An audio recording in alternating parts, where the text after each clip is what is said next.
Hare Krishna, Hare Krishna, Hare Krishna, Hare Krishna.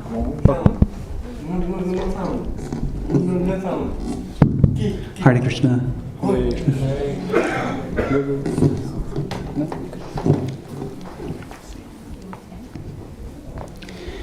Jaya Radha Madhava Kunja Bihari.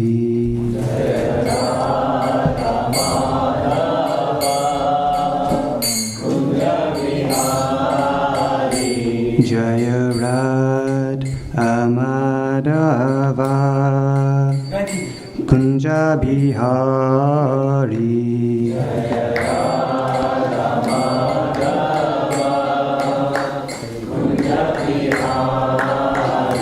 Jaya Gopi Jana Vallabha Girivaradhari.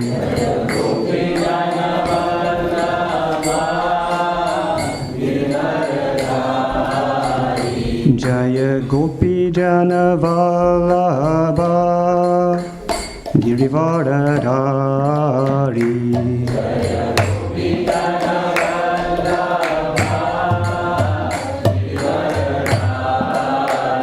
Yasodanandana Vraja Janaranjana.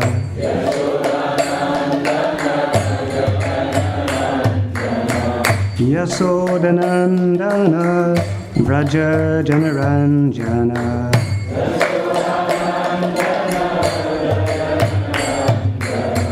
Yamuna Tira Vanachari.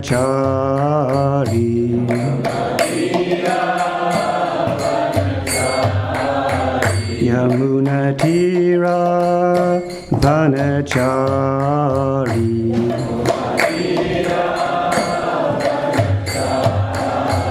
Jaya Radha Madhava Kunja Bihari.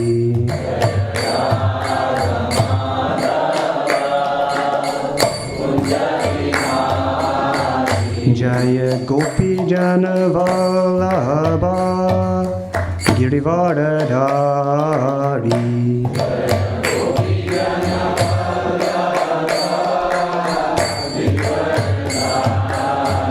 Yasodanandana Vraja Janaranjana.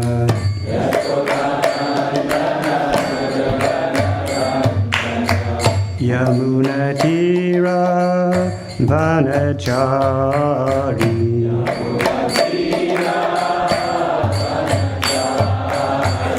Jaya Radha Madhava Kunja Bihari.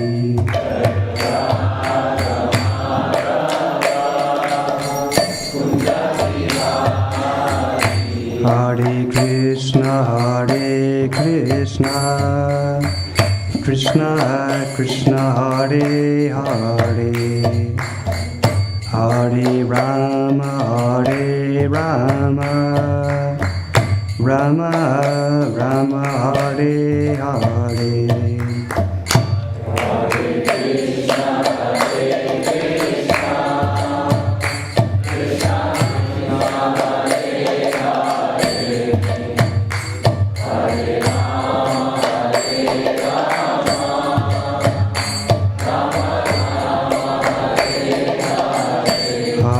Krishna, Hare Krishna, Krishna Krishna, Hare Hare, Hare Rama, Hare Rama, Rama Rama, Hare Hare.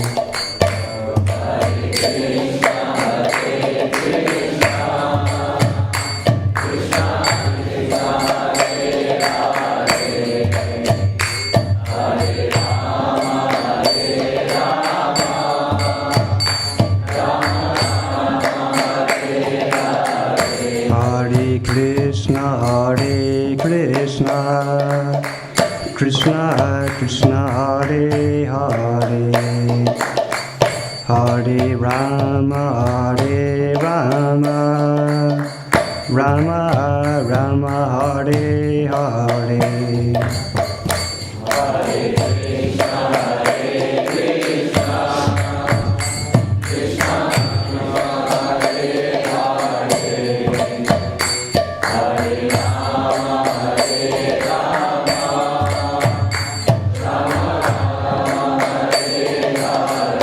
Jaya Radha Gokulananda, Radha Gokulananda Shri Radhe.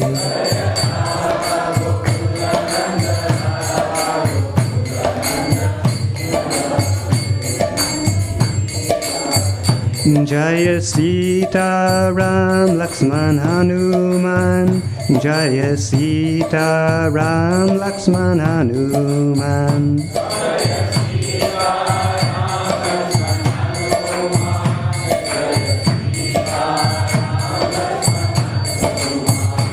Jaya Gauranitai, Gauranitai, Gauranitai, Jaya Gauranitai.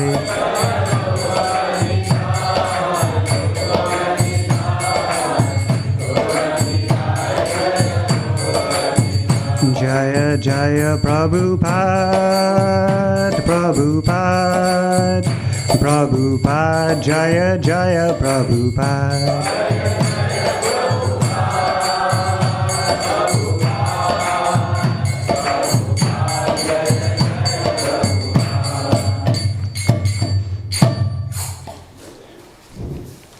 Thank you very much. So today we're reading from the Srimad Bhagavatam, Canto 3, Chapter 8, Text number 7.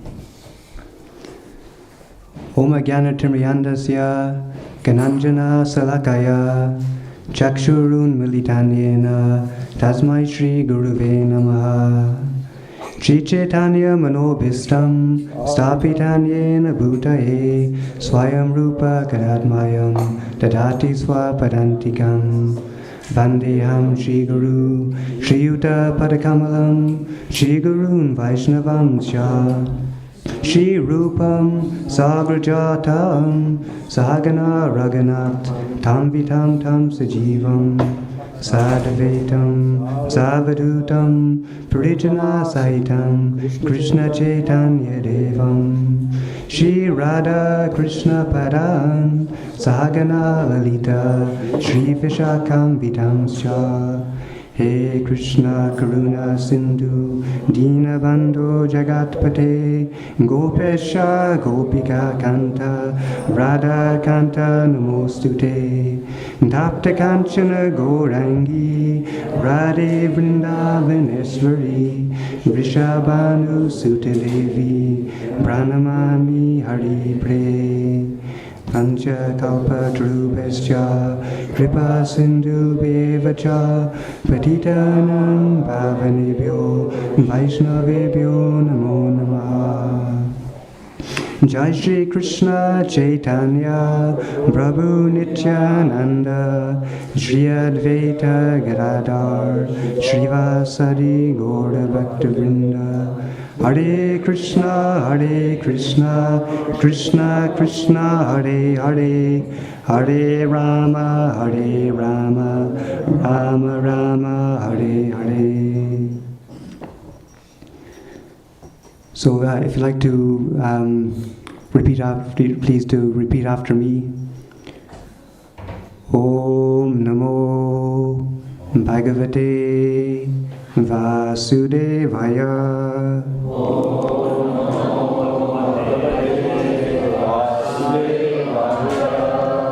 Om Namo Bhagavate Vasudevaya.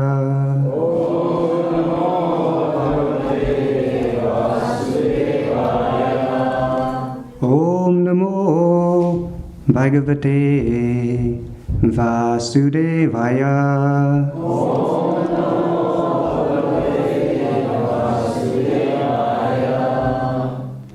Namo Vishnu Padaya Krishna Vistaya Vade Srimati Namo Vishnupadaya Krishna Prastaya Bhutaye Srimate Bhaktivedanta Swaminiti Namane Namaste Saraswati Devi Gauravani Pracharane Nirvishesha Sunyavati Prasatyada Satarane Jai Shri Krishna Chaitanya Prabhu Nityananda Shri Advaita Gadadhar Srivasadi Gaura Bhaktivinoda Hare Krishna Krishna Krishna Hare Hare Hare Rama Rama Rama Hare Hare.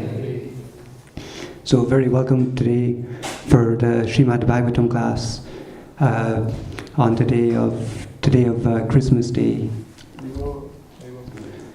So today is another special day. Also yesterday was the last day of the Sankirtan Winter Book Marathon. So I'd like to welcome back all those devotees who have joined us and who will be joining us after the last month of austerity and trying to distribute books and to spread the glories of Krishna consciousness. So today we're going to be reading from Canto 3, Chapter 8, text number 6. Mahurgranato vachas sanuragaha Skalat pandanasya kritani tajna Girita sarasya mani praveka Pradyo tito dharma fana sahasram Mahurgranato vachasanuragaha Skalat padenasya kritani tajana Girita sahasra mani praveka Prayodita todama phala sahasram Mahurgnanto vachasunaraga Skalat padenasya kritani tajana Girita sahasra mani praveka Pradoditi todama fana sahasram. Okay, so would anyone like to recite the Sanskrit, please? Yeah. Mahurgranato vachusanuraga Skalat padenasya kritani tajna Gririta saharasya mani praveka Pradodite dhamma fana sarasya Mahurgrananto vachusanuraga Skalat padenasya kritani tajna Girita saharasya mani praveka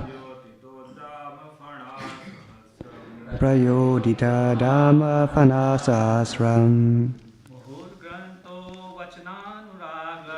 Mahurgrananto vachasanuraga Skalat padenasya kritani tajna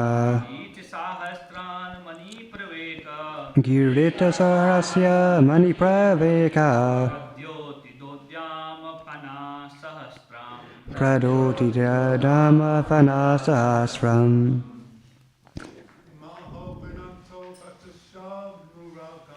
Mahurgrananto vachusanuraga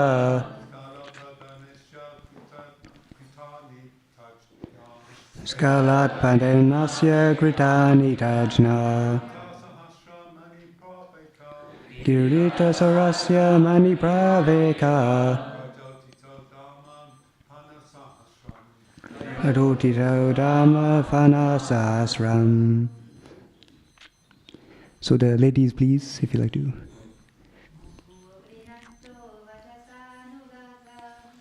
Urgrananto Vachusanuraga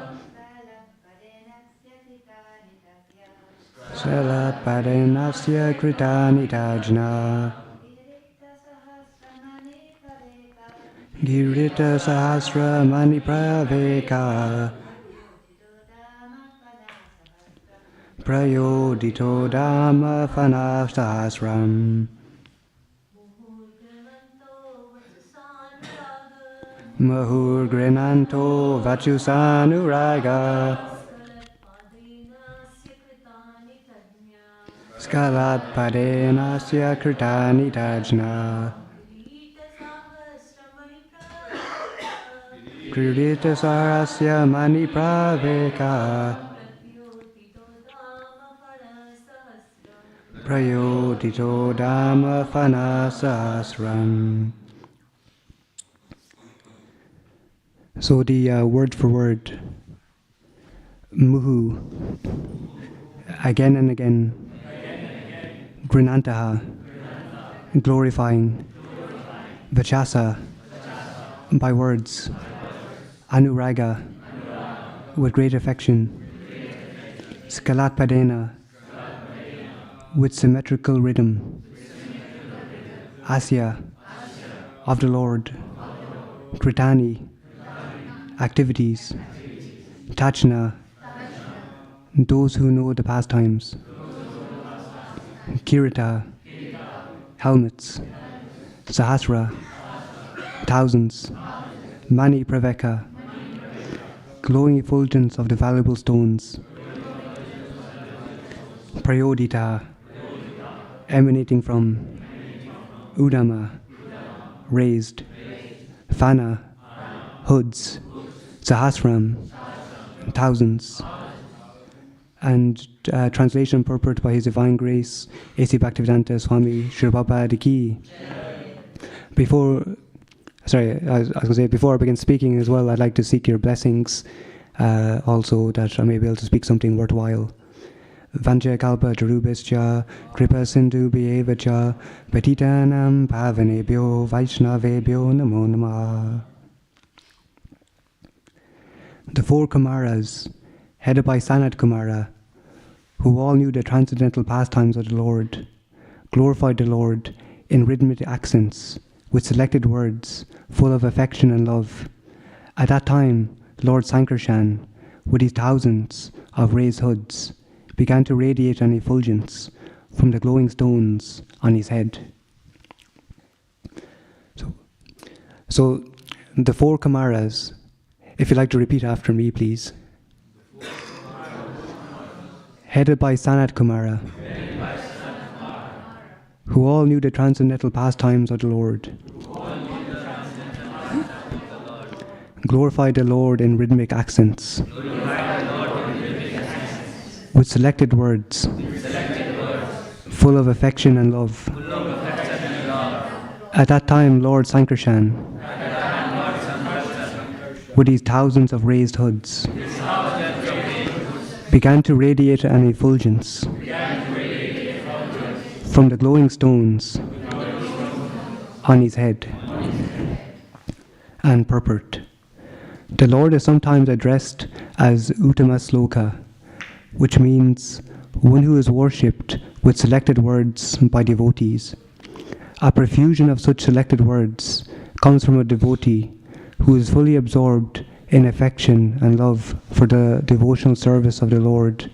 There are many instances in which even a small boy, who was a great devotee of the Lord, could offer excellent prayers in the choicest words for glorification of the pastimes of the Lord. In other words, without the development of fine affection and love, one cannot offer prayers to the Lord very suitably. Srila Prabhupada Ki. So here we have the example of the four Kumaras.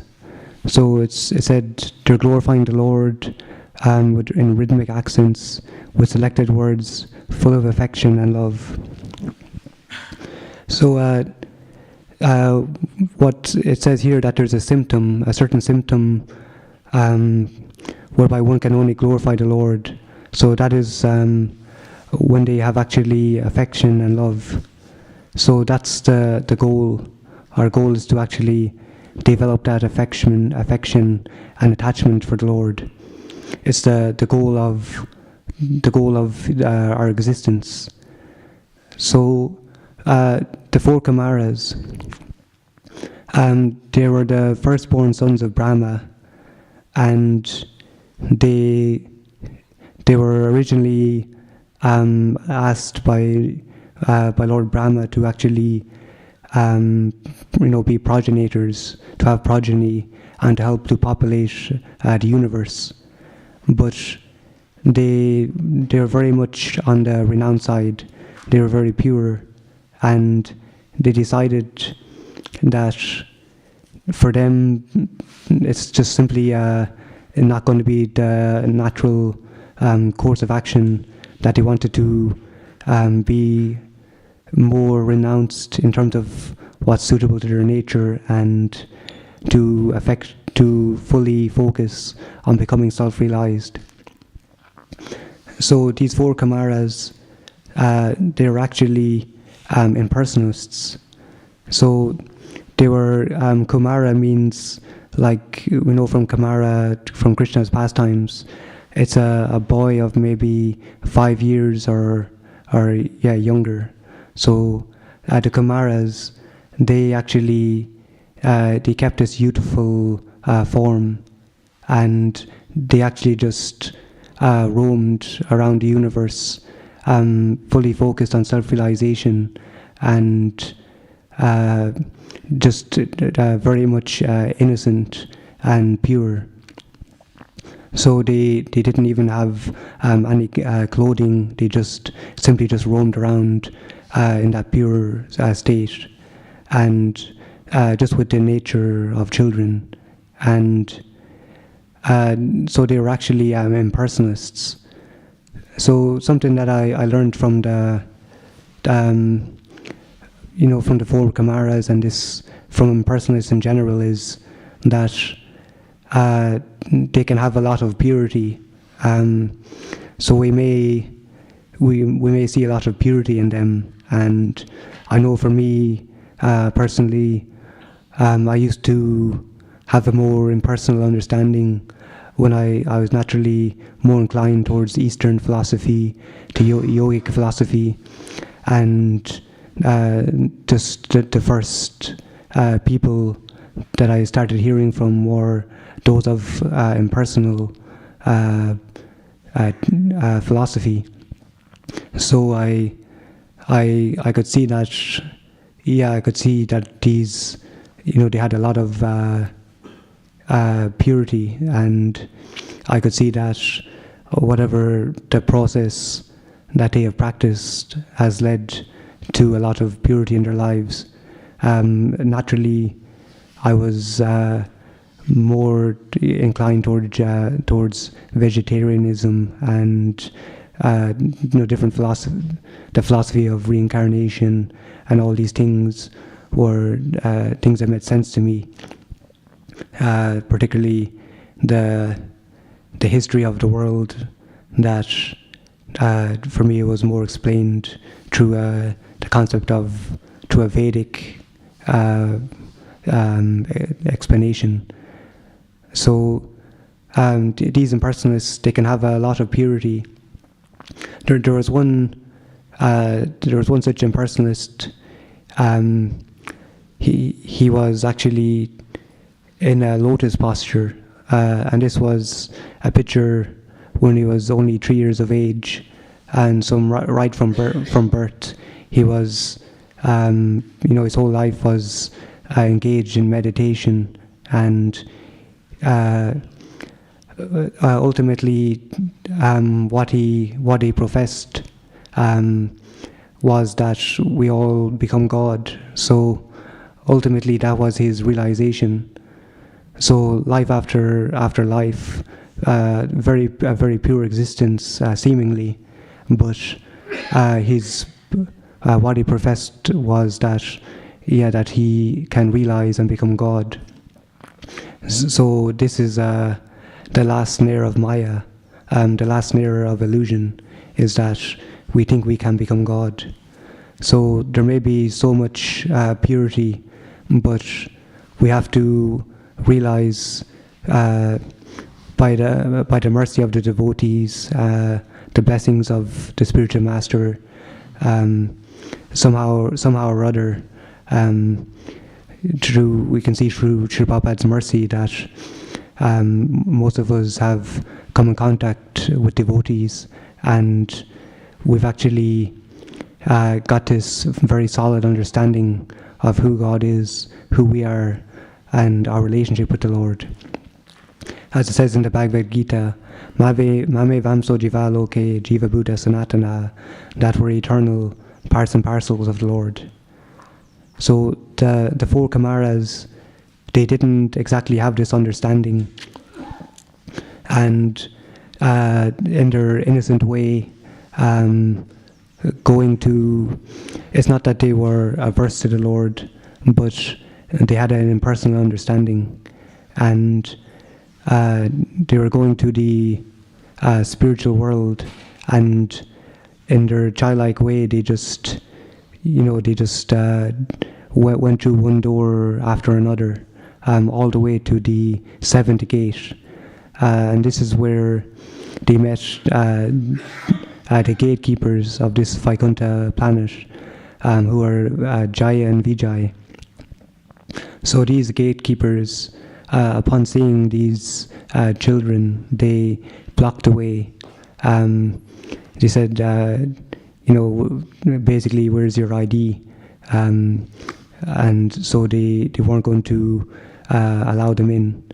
So the Kumaras were full of knowledge, and they could understand that this is a discrimination, that in the spiritual world people don't just discriminate like that. So this is some imperfection on the part of the doorkeepers. In the spiritual world, everyone is welcome. So to actually discriminate is like, it's actually an activity of the material world. So with this understanding, the Kumaras, they implied, or they questioned, who are you? Are you imposters? And so there was this dispute, which naturally happened to come about. So on this circumstance, the Lord Narayan manifested. The Lord Narayan was smiling, very happy, and he asked to please excuse his doorkeepers, and the Kumaras actually, they cursed Jai and Vijay, so to take birth in this material world. But when the Kumaras, when they had darshan of the Supreme Lord, they first of all, they were completely enamored. They could see that the Lord's face was like a blue lotus. His smile was like a jasmine flower.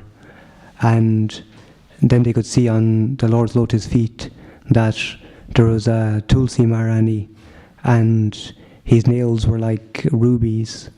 And their eyes just kept going back and back again to the Lord's face. And immediately they began this meditation. And through the aroma came from the Lord's feet, carrying also the scent of the Tulsi flowers.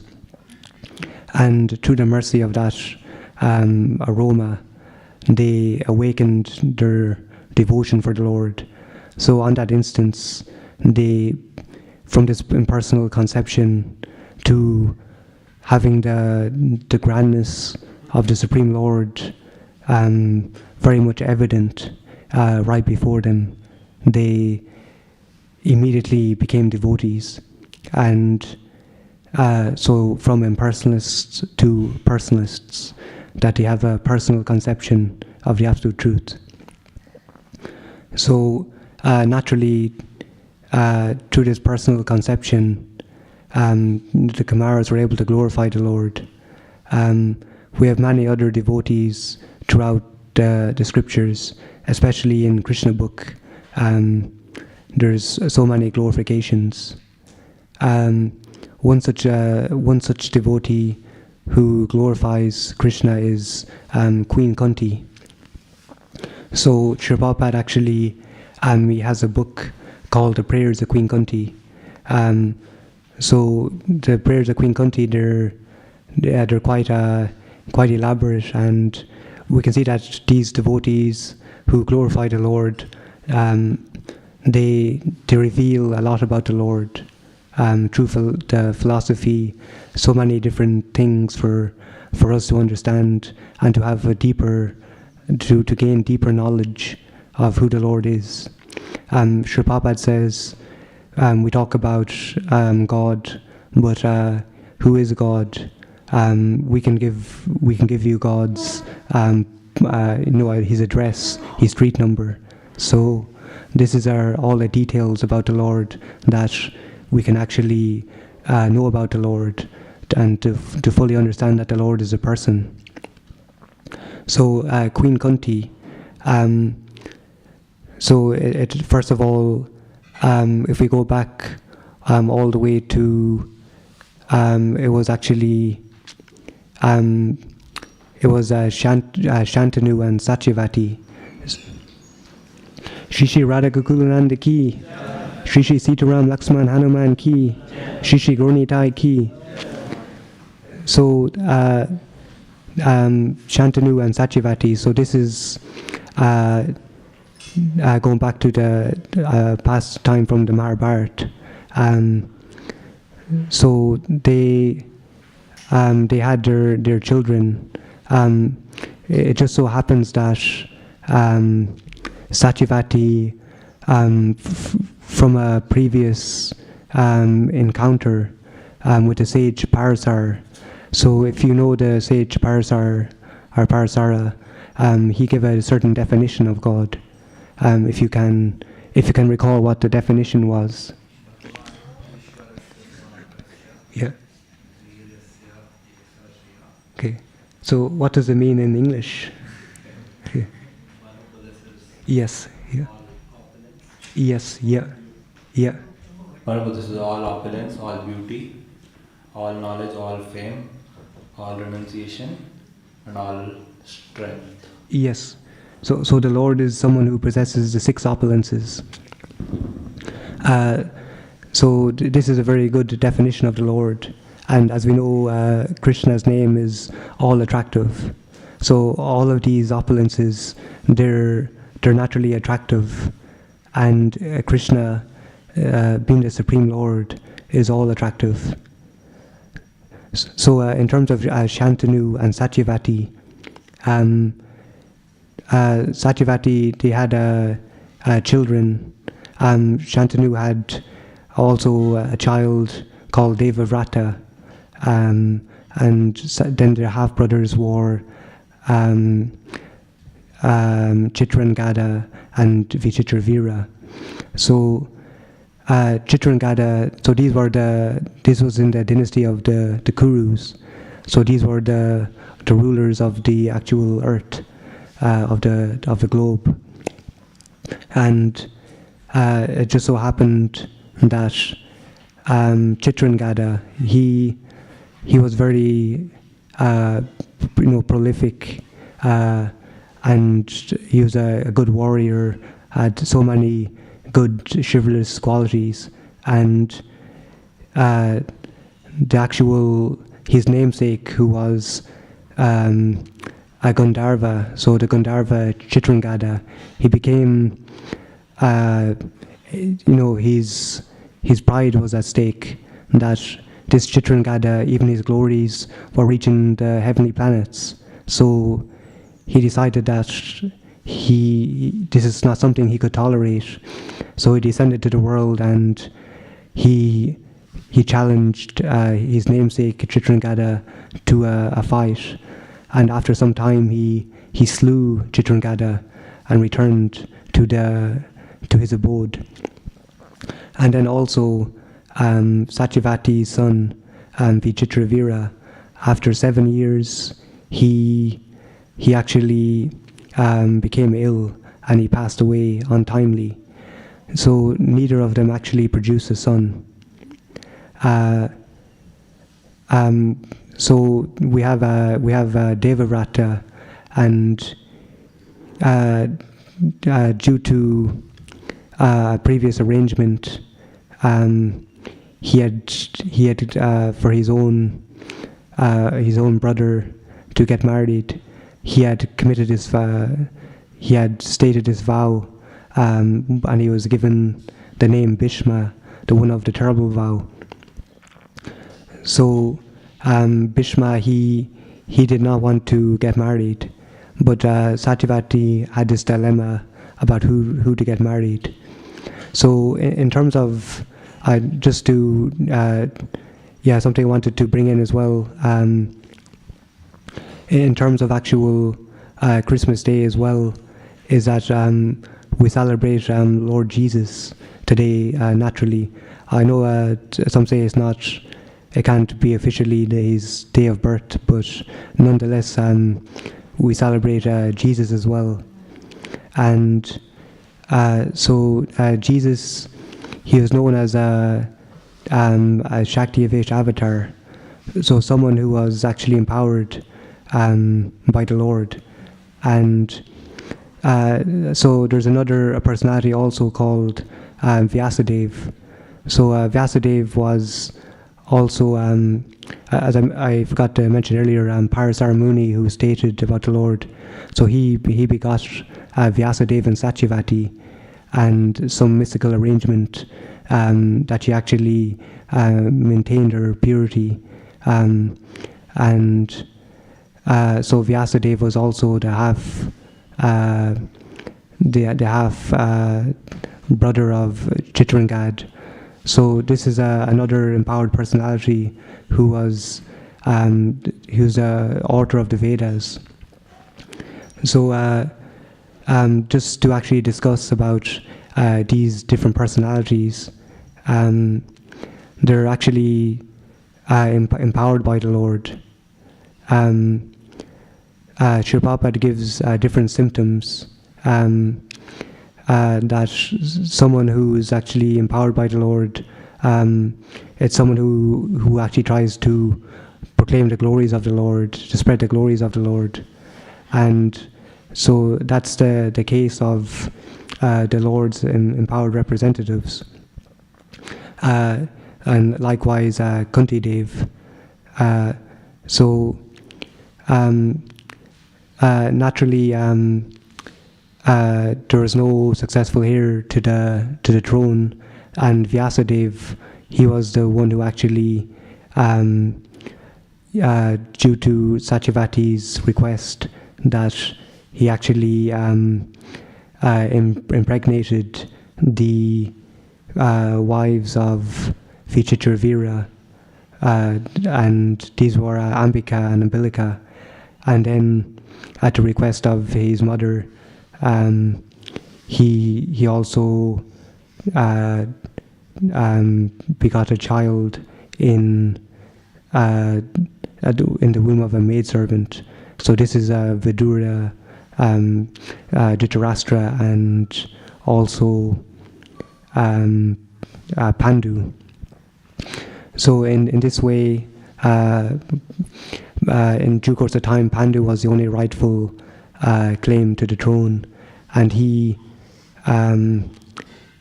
actually was married to Kunti Dev, and Dhritarashtra had 100 sons, and they were the Kurus, Duryodhana and his brothers.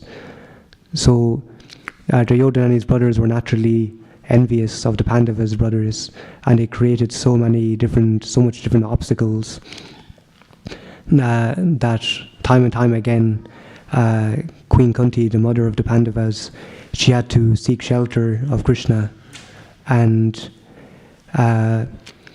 it was actually Dhritarashtra who was very much attached to ruling the kingdom, and he was not willing to give over the rule to the Pandavas.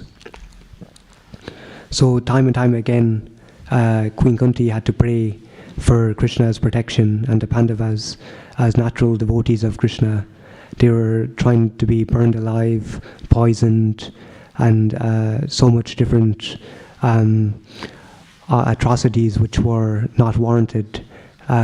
So it wasn't very much a pleasing circumstance. But in Queen Kunti's prayers, and she gives us so many different good examples, and for example, she prays that these calamities would come again and again, because she realized that in those calamities there were the times that she could get closest to Krishna through reliance on Krishna. So that was the boon of all those different trials. One other thing which Queen Kunti says, which really resonates with me, is she speaks about Krishna being the property of the impoverished. So this is something which is very interesting, that as it says in the Bhagavad Gita, Bhogasarya prasaktanam te bharta setasam vyavavyasayatmika buddhi samadona vidiyate, that those who are too attached to sense gratification and material opulence, the resolute determination for devotional service does not take place. So we see this time of year of Christmas. So naturally, throughout my life, I know Christmas has always been the biggest day, until I became a devotee. And we have so many festivals of, Lord of Janmashtami and Gurpurnim, but Christmas is still a very special time nonetheless, and it's a time where people are meant to focus on what's important. Naturally, due to the situation, it's a time where nobody's working and family can get together, spend time together, and really think about what's important. So that's, for me, the real meaning of Christmas. But I could see that, in my culture and in life in general, Christmas has become very much a commercial thing. There's not so much emphasis on the devotional aspect anymore, and this is due to the influence of people being too much attached to sense gratification and material opulence and material comforts, that they forget what's really important. I know Srila Prabhupada actually had strong words for those who are actually followers, who claim to be following Jesus, and he said that he hasn't really seen so many true Christians and so on. So I know that naturally Christians and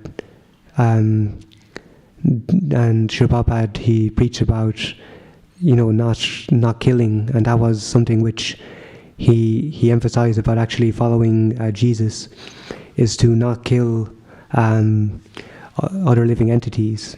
And Srila Prabhupada mentioned this doesn't just mean don't kill other human beings, that this extends to all living beings.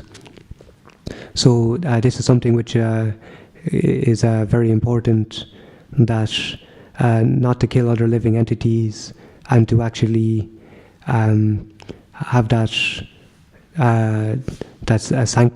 sanctity, that all life is sacred. Sorry, so the time has gone a bit quick. There's some other things I'd just like to quickly say is, that in terms of the Lord's representatives, because unfortunately, even amongst devotees and so on, I've heard,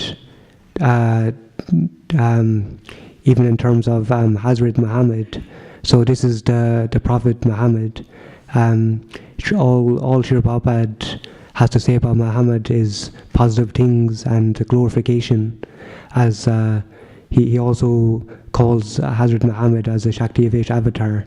So he calls him someone who is the representative of the Lord. He calls both Muhammad and Jesus, he talks about them as being Mahajans, that if we follow in their footsteps we can become perfect. So Muhammad, Srila Prabhupada has said nothing but praise for Muhammad. So I know many people may have, unfortunately, they might have materially influenced views about Muhammad, but it's not actually approved by Srila Prabhupada.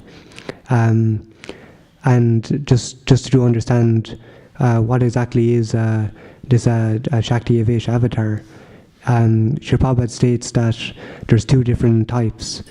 So one is one that becomes from the spiritual world specifically for a mission, and the other is one who's already in the material world, who's empowered for a specific function. So this is like Lord Brahma. He's in the material world and he's empowered with the creative potency. Because so someone who, people say, this Shakti Avesh avatar is, it could be even Hitler or someone, but that's not actually any close to a definition that Srila Prabhupada has given. This is someone who's empowered. Hitler may have been empowered to a certain degree, but he didn't have the symptoms of trying to glorify the Lord. And even Lord Parachuram, he was he's a Kshatriya, and he was empowered for specifically killing rogues and miscreants, and keeping in a balance the Brahminical culture. So he had a specific duty. So before we finish, I'd like to ask if there's any specific questions. Yes, Prabhu. Thank you, Prabhu. This last point about Muhammad being Shakti-Avesh avatar, I would like to ask, is Shakti-Avesh avatar 54-year-old has married a 6-year-old? So is that how to even contemplate that? And this is in their scriptures. So how can Shakti-Avesh avatar, if I understand correctly, is someone who is empowered by God? So how do you explain that?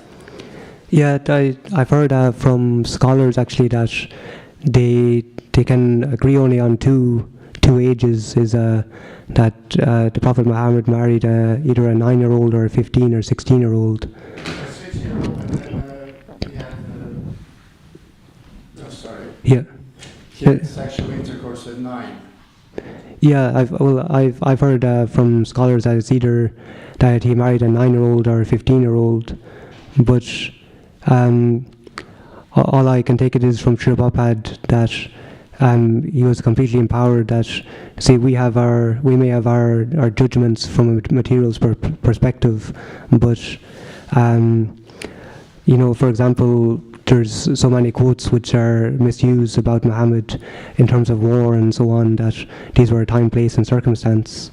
So as we can see, even in Vedic culture, marrying quite young is common also. So it's not so far away from our own culture. Maybe. I'm so sorry to stop. Yeah. I do understand that Yeah. side, and I know Bhaktivedanta Manor, but they were children still. We're talking of a 54-year-old man marrying a 6-year-old, and accept that. And also, I can't help to point out the history of this religion. Yeah, so these... At the moment in Bangladesh, ISKCON devotees are in jail. Yeah, so that's what I... We are just, you see, we have this, where are the Kshatriyas? Because we have social system which also includes not just Brahmins, but there's this Kshatriya element. And all I'm hearing is like how we need to somehow like just bend over to be kicked. Because with all due respect, when it comes close to home, if your wife gets raped, and these things have been happening for a long time. So my point is, at which point do we look at this differently? And because in Vedic system there was I hear this Kshatriya terminology. Yeah, so I'd like to just, we're quite short in time, so I want to address is that, these are all things in history. These are the so-called followers of Muhammad. So this is, it's not for us to judge Muhammad on these things. These are people who have misrepresented Muhammad. So that's something which is foremost importance, that Muhammad is a great devotee of the Lord and he should be glorified, not to be held accountable for all these other actions which were not actually what he preached. Yeah. Thank you. Thank you. It's very interesting, the misconception of jihad, Muhammad. He says actually, it's in the sayings of Muhammad, the holiest of wars is with oneself. This is jihad. So, and that's a fact.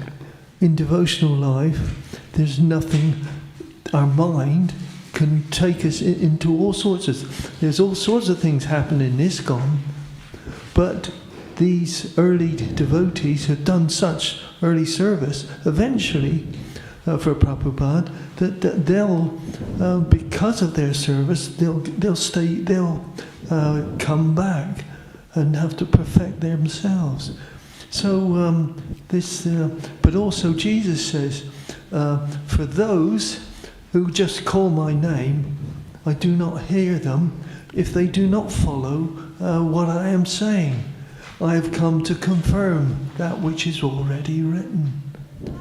And you can see that in Genesis, where there's crops and things that we're supposed to be actually the food that we eat, not meat, as they say.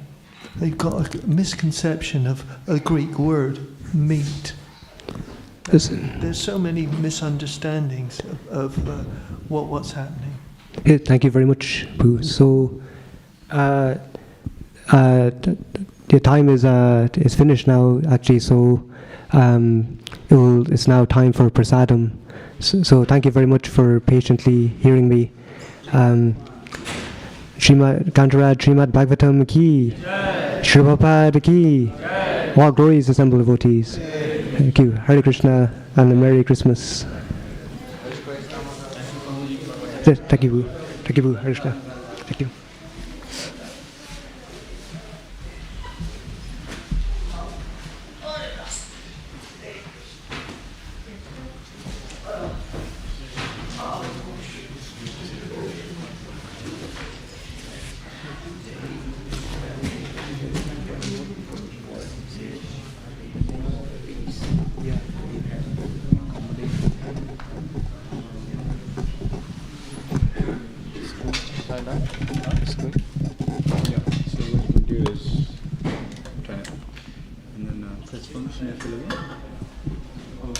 Press and hold this. Press and hold. Close it. No, it doesn't. Oh, what did you do? Control W. Close the tab.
Wanted to say it was a good class.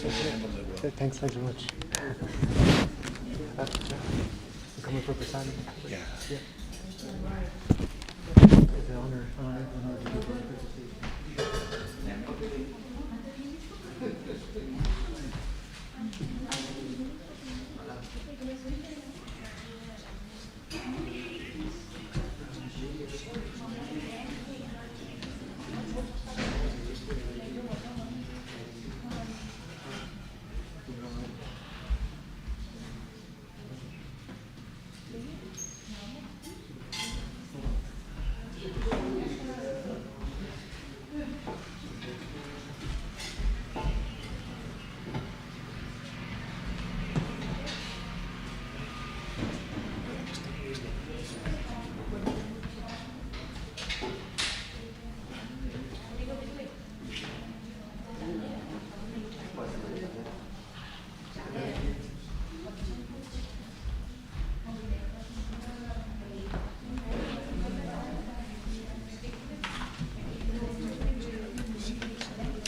Save some.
anything nice that will come.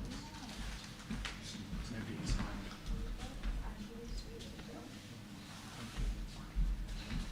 Are you going to do anything with the family today? He's coming from India. How was his surgery or whatever, like, of his hospital?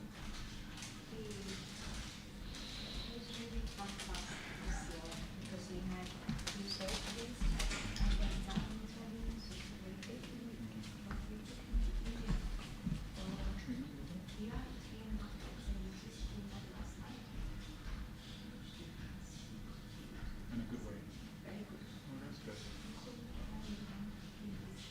And nice one. when, my husband and we carry stuff, jacket,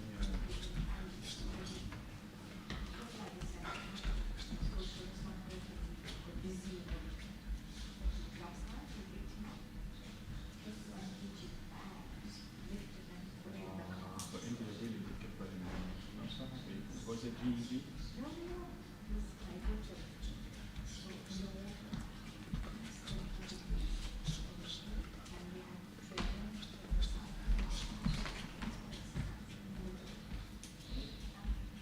That's so good. So you guys can celebrate today. Yes, my mother-in-law is also coming today, so we are having a lunch. Just sit there. Yeah. Just keep it simple, you know. Prabhupada is like, Prabhupada says that actually we should also honor Jesus Christ. Yes. And that was a true devotee. He taught unconditional love. Yeah. So therefore, the devotees say, should devotees celebrate Christmas? The thing is, we're not celebrating the consumerism and capitalism aspect of it, but the real meaning behind it. The real meaning behind it is love and